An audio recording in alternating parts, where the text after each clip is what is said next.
बाप जी हमारे साथ है और मंदिर है, हमसे रूबरू कराएंगे। बाप जी और ये मुख्य मंदिर तो यही है जी। तो मैं आपको अंदर धूने का दर्शन कराएंगे। आप अच्छा, अंदर धूना है सबसे पुराना जी, पुराना बना, उससे पहले ये धूना बना था। ये जो धूना है इसके बारे में बाप जी बताएंगे किसका धूना है और इसका क्या रहस्य है वो बताएंगे बाबा जी। बाबू जी बताइए। ये धूना 1500 साल पुराना, मैंने आपको पहले बताया, ये 1500 साल पुराना धूना है। अच्छा, 1500 साल। हाँ जी। आज से हमारी चौथी गादी नागादेव भारती जी महाराज ने यहाँ तपस्या की थी जी। ये धूना कई लोगों ने यहाँ शेर के निशान देखे। अच्छा। कई लोगों ने हमारे दादा गुरु जी को, परदादा गुरु जी को यहाँ शेर बने हुए लोगों ने देखा है धूने के अंदर। इस धूने की इतनी करामात है, जो व्यक्ति सच्चे मन से धूने की विभूति लगा दे उसकी सारी मनोकामनाएं गुरु महाराज पूरी करते हैं। ये मैं अपने मुंह से बताऊंगा तो लोगों को लगेगा बढ़ चढ़ बता रहे हैं, लेकिन आप जैसे मेरे कई लोगों से आप पूछोगे ना तो आपको बता देंगे हकीकत क्या है इस धूने की। आज भी लोग बात करते हैं, पुराने जो बुजुर्ग लोग थे वो बात करते हैं, आज भी धूना चेतन है अंदर से, आज भी चेतन है। कभी हम चेतन नहीं करते फिर भी अंदर से धूना चेतन है। चेतन है बिल्कुल। ये सबसे पहले धरण धूना, फिर बाद में ये ठिकाना बना। बाबू जी ने बताया कि धूना है 1500 साल पुराना है और ये आज भी चेतन है, जबकि बाबू जी द्वारा यहाँ नहीं करने के बावजूद 24 घंटे ये थोड़ा चेतन रहता है। मेरे को गुरु महाराज की कृपा से इस गादी पे चढ़ाया था जी, तब मेरा स्वास्थ्य ठीक नहीं था जी। इस गादी पे चढ़ाने के बाद मेरा स्वास्थ्य ठीक हो गया ऑटोमेटिक। जब डॉक्टरों के पास गए थे, फिर लेके गए थे तो उन्होंने कहा था माता जी को ये बच्चेगा नहीं, लेकिन यहाँ से ले जाने के बाद कोई बीमारी नहीं, कोई तकलीफ नहीं शरीर के अंदर। और 11 साल के होने के बाद गुरु महाराज ऑटोमेटिक गादी पे आ गए, उस ठिकाने को संभाला जी। महाराज जी इसी गादी पे बिठाया था और स्वास्थ्य सही नहीं था जी। और यहाँ से सुलाने के बाद में महाराज जी ने बोला होगा कि अब ये तो अब हमारा ये है। जैसे अपन किसी को नारे भेंट करते उसके बाद वापस नहीं देते, उसको भेंट कर देते जी। तो गुरु जी ने कहा अब हमारे गादी बचा दी, अब हमारा ये ठिकाना संभालेगा जी। पूर्व जन्मों से कुछ था तब वापिस यहाँ आया, अब इस ठिकाने की सेवा करेगा। जब आप जी ने धूने का रहस्य आपको बताया है और भी आगे और है तो वहाँ भी हम जानने की कोशिश करेंगे। हमारे साथ बाबू जी मौजूद है।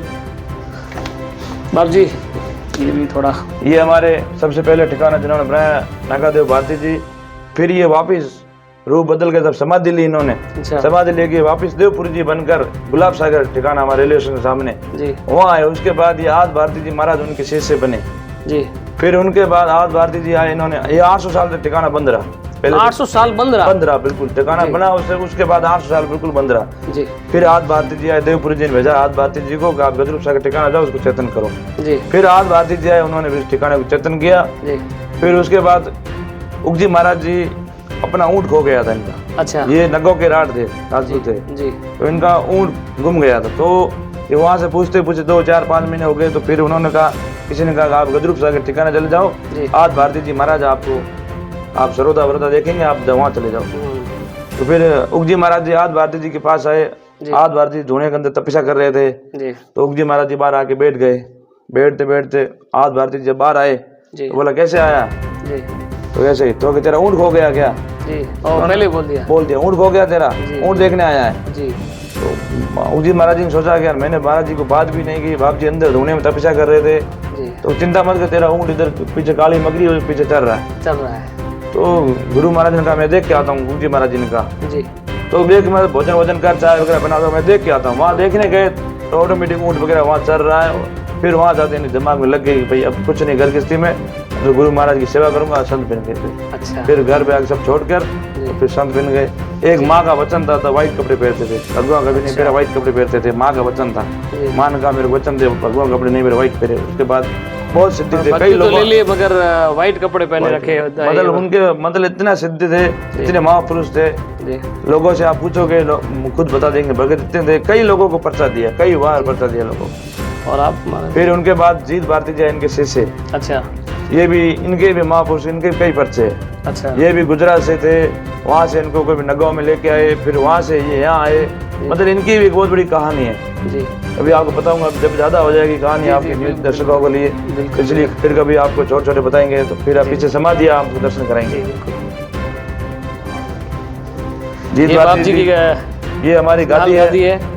तो इस गादी पे गुरु पूर्णिमा का बहुत बड़ा मेला होता है। जैसे मेरे कई लोग आते हैं जी, मैं लोगों के प्रति ठिकाने के प्रति लोगों की आस्था है गुरु पूर्णिमा को कम से कम 20-25 हजार लोगों की प्रसादी बनती है यहाँ पे हाँ हर साल? हर साल हर गुरु पूर्णिमा को। अच्छा। कई लोग आते हैं, लोगों की इतनी भावना है ठिकाने के प्रति जुड़ी हुई, लाखों लोग आते हैं दर्शन करने। सुबह से लेकर शाम तक कम से कम लाख लोग दर्शन करके जाते हैं और 20-25 हजार लोगों की प्रसादी होती है। मैं इस गादीपुर में विराजमान होता हूँ, तब लोग दर्शन करने आते हैं जी। आशीर्वाद देते हो आप यहीं बैठे बैठे, इस गादी से ही महाराज आशीर्वाद देते हैं अपने ये भक्तों को। हनुमान जी का मंदिर है सबसे पुराना। जी उस टाइम जब ठिकाना बना उस टाइम हनुमान जी का मंदिर है। जी जी बिल्कुल। रतुल समय कम से कम 1500 साल हो गए इस मंदिर को बने हुए। अच्छा, मंदिर कोई हनुमान जी की? हनुमान जी का मंदिर 1500 साल पुराना हनुमान जी का मंदिर।